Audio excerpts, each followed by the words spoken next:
Hi friends, మునగాకు కారప్పొడి prepare చేశా అండి. ఈ మునగాకు కారప్పొడి అనేది ఎందుకు చేశా అంటే, మునగాకు తినడం వల్ల హెల్త్‌కి చాలా మంచి బెనిఫిట్స్ అండి. ఎవరికైనా సరే చాలా మంచిదండి తినడం వల్ల మునగాకు అనేది.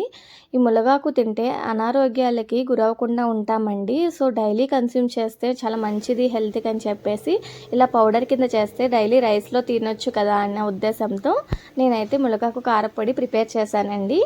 ఫస్ట్ మునగాకుని ఇలా తీసుకోండి. ఎక్కడైనా దొరికిందంటే ఖచ్చితంగా తెచ్చుకొని తినడానికే ట్రై చేయండి. అది కర్రీస్ విధంగా అన్నా ఓకే, ఇలా పౌడర్ విధంగా అన్నా చేసుకోవచ్చు. ముందు మునగాకుని ఇలా తీసుకుని వాష్ చేసుకుని ఒక పొడి క్లాత్ మీద ఇలా మొత్తం ఆరబెట్టుకోవాలండి. పల్చగా ఆరబెడితే 20-30 మినిట్స్ ఫ్యాన్ కింద మొత్తం ఆరిపోతుంది. ఇలా బౌల్లోకి తీసి పక్కన పెట్టుకోవాలి.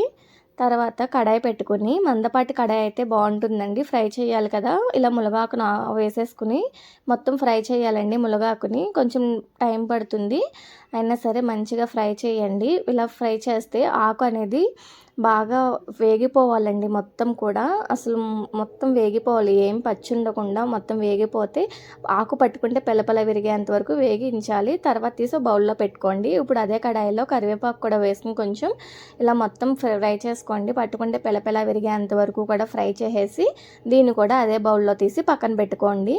ఇప్పుడు ఆకుని పక్కన పెట్టేసుకుని ఇప్పుడు స్టవ్ మీద కడాయి పెట్టుకుని హీట్ అయ్యాక ఆయిల్ పోసుకుని 1 స్పూన్ మినప్పప్పు, 1 స్పూన్ శనగపప్పు వేసుకుని ఫ్రై చేసుకోవాలి.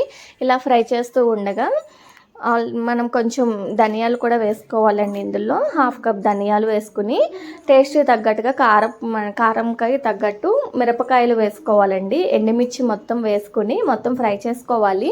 ఇవి ఇలా ఫ్రై అయిపోతున్నాయి అనేసరికి ఇంకా 4 రెమ్మలు వెల్లుల్లి, కొంచెం చింతపండు, 1 స్పూన్ పసుపు, కొంచెం ఇంగువ వేసుకుని 1 మినిట్ పాటు ఫ్రై చేసేసి పక్కన పెట్టేసుకోవాలండి. స్టవ్ ఆఫ్ చేసేసి ఇలా పక్కన పెట్టుకున్న దాంట్లో ఆల్రెడీ మనం ఫ్రై చేసిన ఆకు ఉంది కదా, అదంతా వేసుకుని చల్లారనివ్వాలండి. మొత్తం చల్లారి పెట్టేసుకుని దాంట్లో 1 స్పూన్ సాల్ట్ వరకు వేసుకోవచ్చు. అంటే మీకు రుచికి సరిపడా వేసుకోండి సాల్ట్. మిక్సీ గ్రైండర్లో గ్రైండ్ చేసుకోవాలి. అంతే, మునగాకు కారప్పొడి అనేది రెడీ అయిపోయిందండి. దీన్ని డైలీ రైస్లో కన్స్యూమ్ చేసుకుంటే హెల్త్కి చాలా మంచి బెనిఫిట్స్ అండి మునగాకు తినడం వల్ల. సో ఒకసారి మీరు కూడా ఇలా ట్రై చేసి ఎలా వచ్చింది అనేది కామెంట్ సెక్షన్లో నాకు చెప్పండి. Thank you for watching.